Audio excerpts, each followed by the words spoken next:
wabarakatuh. Waalaikumsalam.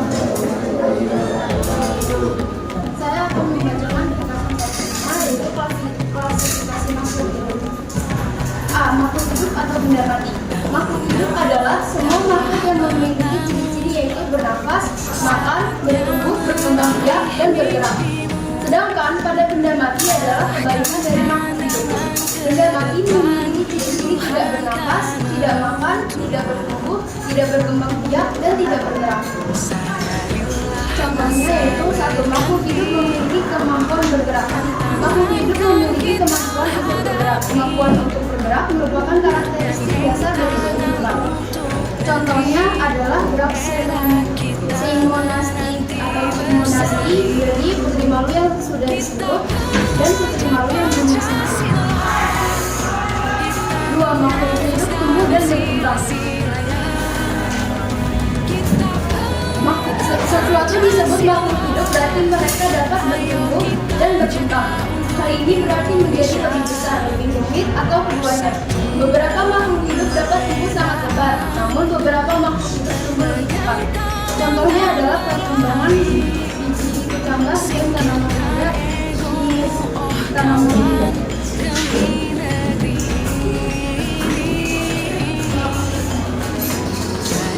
Tiga, makhluk hidup memiliki kemampuan reproduksi. Semua makhluk hidup dapat melakukan reproduksi. Hal ini menunjukkan bahwa mereka dapat menghasilkan keturunan yang mirip dengan induknya.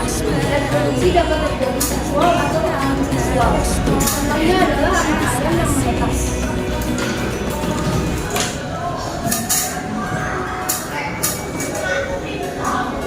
Empat, makhluk hidup menanggapi rangsangan. Makhluk hidup memberikan tanggapan terhadap perubahan lingkungan.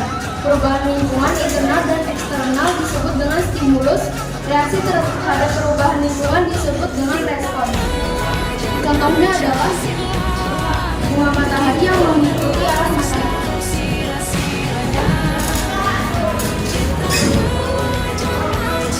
5. Makhluk hidup mengambil dan menggunakan energi. Makhluk hidup mengambil dan menggunakan energi untuk bergerak, tumbuh, berkembang biak, dan menjalankan fungsi tubuh lainnya. Tumbuhan menggunakan energi matahari untuk menjalankan proses fotosintesis. Berikut adalah contoh dari proses fotosintesis. 6. Makhluk hidup dapat bernafas. Hewan memerlukan oksigen untuk bernafas atau respirasi. Oksigen yang dihirup oleh hewan digunakan untuk mengoksidasi atau membakar zat makanan di dalam sel sehingga dihasilkan energi. Zat sisa dari proses oksidasi ini adalah karbon dioksida dan uap air. Contohnya ada sifat udara.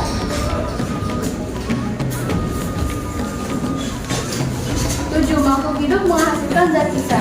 Terdapat banyak sekali proses biokimia di dalam tubuh makhluk hidup. Selain menghasilkan produk yang berguna, reaksi ini juga menghasilkan zat sifat yang bersifat racun bagi tubuh sehingga harus dikeluarkan dari tubuh makhluk hidup. Proses pengeluaran zat sisa metabolisme ini disebut oksidatif. Contohnya adalah pengeluaran karbon dioksida melalui bernafas.